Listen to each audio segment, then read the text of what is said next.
오늘 교회가 교회되게 하소서란 제목으로 마태복음 21장 12절에서 13절 말씀으로 하나님 말씀 나누겠습니다. 제가 대표로 읽겠습니다. 예수께서 성전에 들어가사 성전 안에서 매매하는 모든 사람들을 내쫓으시며 돈 바꾸는 사람들의 상과 비둘기 파는 사람들의 의자를 둘러 엎으시고 그들에게 이르시되 기록된 바 내 집은 기도하는 집이라 일컬음을 받으리라 하였거늘 너희는 강도의 소굴을 만드는도다 하시니라. 오늘 교회가 교회되게 하소서란 제목으로 하나님의 말씀을 나누겠습니다. 여러분의 교회는 샬롬이 있습니까?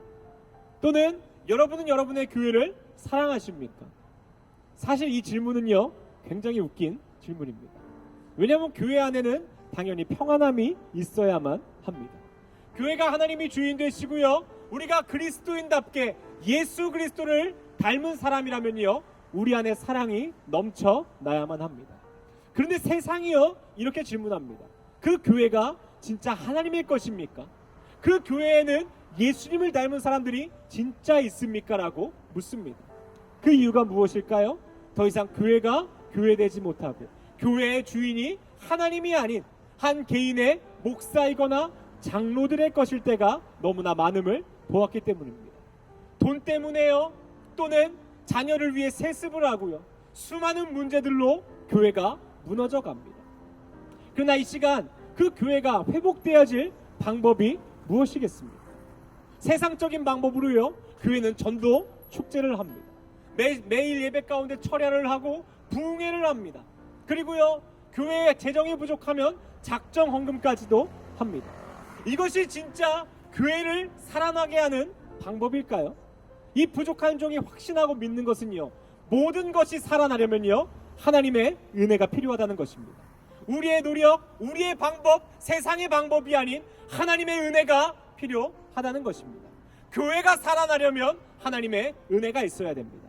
그렇게 되려면요 하나님이 그 교회 가운데 주인이 되어 주셔야 합니다. 수많은 큰 교회들이요 연예인을 섭외해서 전도 축제를 합니다. 또한 선물을 나눠주고요 많은 방법들을 동원합니다. 세상이 원하는 교회는 그러한 교회가 아닙니다. 진짜 하나님이 주인 되시고 그 선하신 하나님께서 은혜 주시는 것 그리고 그 은혜 받은 사람들이 예수님의 마음처럼 살아가는 것을 세상은 기대하고 원합니다. 그리고 그렇게 될 때요 오지 말라 그래도 세상은 올 수밖에 없어요. 왜냐하면 그 사람들의 삶 가운데는 평안함이 없거든요. 세상 사람들에게는요 만족이 없고 사랑이 없거든요. 그런데 자세히 보니 진짜 교회에는 그 평안이 있는 것 같아요. 진짜 교회에는 사랑이 있는 것 같아요. 그러면 오지 말래도 오게 됩니다. 그런데 진짜 교회가 교회되려면요 하나님이 주인 되어야 하고 우리가 예수 그리스도를 닮아야 할 줄을 믿습니다. 오늘 본문에요 2000년 전에도 이러한 문제가 있었습니다. 성전에서요 비둘기를 팔고 양과 소를 팔았습니다. 또한 이 돈을 환전해주는 수많은 사람들이 많은 수수료를 받고 돈을 환전해 주었어요. 그 이유가 무엇일까요? 쉽고 편하게 예배하기 위해서입니다. 양과 소를요 집에서부터 고향에서부터 갖고 오면 얼마나 힘듭니까? 돈만 갖고 와서요 그냥 띡 내버리면 그 모든 게 편해진다는 거예요. 근데 오늘 예수님이 뭐라 그럽니까? 강도의 소굴을 만들었다 그래요.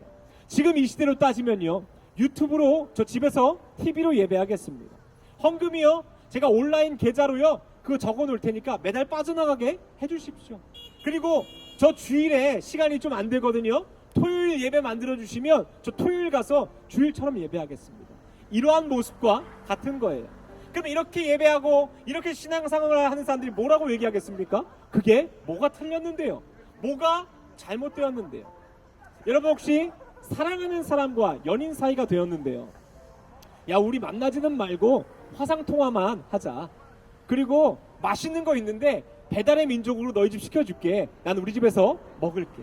이러한 사람이 있겠습니까? 그렇지 않다는 거예요. 사랑하면 만나고 싶고 같이 좋은 것, 좋은 냄새를 맡고 싶은 거예요. 근데 우리가 입으로만 하나님을 사랑하고 하나님이 내 삶의 주인이라고 하지만 편안만을 추구한다는 거예요. 가장 최소한의 노력으로만 예배하고 싶다는 겁니다. 그 결과가 오늘 본문에서 이러한 교회가 되고 말았습니다. 성전이요 장사꾼들로 넘쳐납니다. 근데 지금의 이 시대 이 교회도 마찬가지라는 거예요. 이 교회가요, 어떠한 개인의 교회가 되고요, 또한 세습하는 곳이 되고요, 참 입에도 담기 힘든 속상한 일들이 너무나 많아집니다. 이러한 교회, 이 시대의 교회, 지금의 교회가 교회되려면 다시금 기억하시기를 바랍니다. 하나님이 주인이 되어야만 합니다. 이 세상적인 방법이 아니고요, 오직 말씀에만 그 기준을 둬야 됩니다. 그러면요, 교회에서 수많은 분들이 이렇게 얘기합니다. 그것은 너무 구시대적인 방법이야. 야, 수요예배 안 오니까 수요예배 없애고 금요예배도 한 달에 한 번만 하자. 그리고 새벽예배 각자 집에서 해. 세상의 방법과 유행을 따라갑니다. 근데요, 하나님의 말씀에 기준을 두시기 바랍니다. 예수님은요, 날마다 기도하셨습니다. 예수님은요, 날마다 눈물이 피가 될도록 기도하셨습니다. 그거 외에는 방법이 없기 때문입니다. 하나님이 주인 되려면요, 날마다 기도하고 내가 우상 삼았던 것, 내가 주인 삼았던 것을 내려놓고 하나님을 다시 주인 삼는 것밖에 방법이 없다라고 얘기합니다. 그리고요, 우리가 예수 그리스도를 닮는 것만이 교회가 교회되는 방법입니다. 여러분, 혹시 교회가 무엇이라고 생각하십니까? 교회라고 대한예수교 장로회라고 써놓은 곳이 교회라고 생각하십니까? 저는 절대로 그렇게 생각하지 않습니다.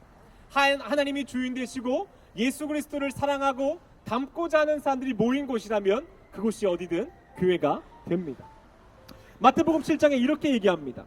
그날에 많은 사람들이 나더러 이르되 주여 주여, 우리가 주의 이름으로 선지자 노릇하며 주의 이름으로 귀신을 쫓아내며 주의 이름으로 많은 권능을 행하지 아니하였나이까.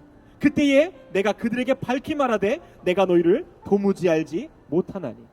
예수님께서 뭐라고 하십니까? 수많은 큰 교회들이요, 선한 일을 하고 능력 있는 일을 하지만 때가 됐을 때 예수께서 알지 못하는 교회가 된다고 해요. 왜냐하면 그것은 누가 봐도 하나님의 교회가 아니기 때문입니다. 그렇다면 우리가 우리의 삶 가운데 무엇을 해야 교회가 교회될까요? 손가락질하고 비판하고 이 교회가 썩었으니 다른 교회 가는 게 이 문제의 해결일까요? 그렇지 않습니다. 내 삶의 주인부터 하나님이 되셔야 합니다. 내가 거룩한 교회가 되고 내가 거룩한 성전이 되는 것, 거기서부터 시작이라는 겁니다. 그러면 옆에 있는 사람이 그것을 보고요, 아, 이것이 진짜 교회구나, 이것이 진짜 그리스도인의 삶이구나, 그렇게 전도되어 가는 것입니다. 그것이 유일한 방법임을 기억하시기를 바랍니다. 마지막 말씀을 마치겠습니다. 참 슬픈 말씀이요, 누가복음 19장 21절에 보니까요, 예수님께서 나귀를 타고 예루살렘으로 입성하실 때요, 이렇게 얘기합니다. 예수님께서 성을 보고 우시며, 그 성전을 보고요, 그 예루살렘 성을 보고 예수님께서 눈물을 흘리셨다 그래요. 눈물을 흘린 많은 복합적인 이유가 있겠지요. 그러나 분명한 것은 이 많은 사람들이 나를 떠났다는 겁니다. 더 이상 이스라엘 백성이 하나님을 사랑하지 않는 것을 보고 눈물을 흘리셨다는 거예요. 여러분, 여호와께 돌아가기를 원합니다. 우리는 돌아서도 변하지 않는 그 하나님, 우리가 처음 마음을 잃고 첫사랑을 잃었다면 그 마음을 회복하기를 간절히 원합니다. 세상의 편함, 세상의 기준이 아닌 하나님과 나의 그 첫 만남을 기억하면서 교회가 교회되고 하나님이 하나님 되실 수 있도록 그렇게 살아가는 진짜 그리스도인 되기를 원합니다. 우리 시간 같이 한번 기도하겠습니다.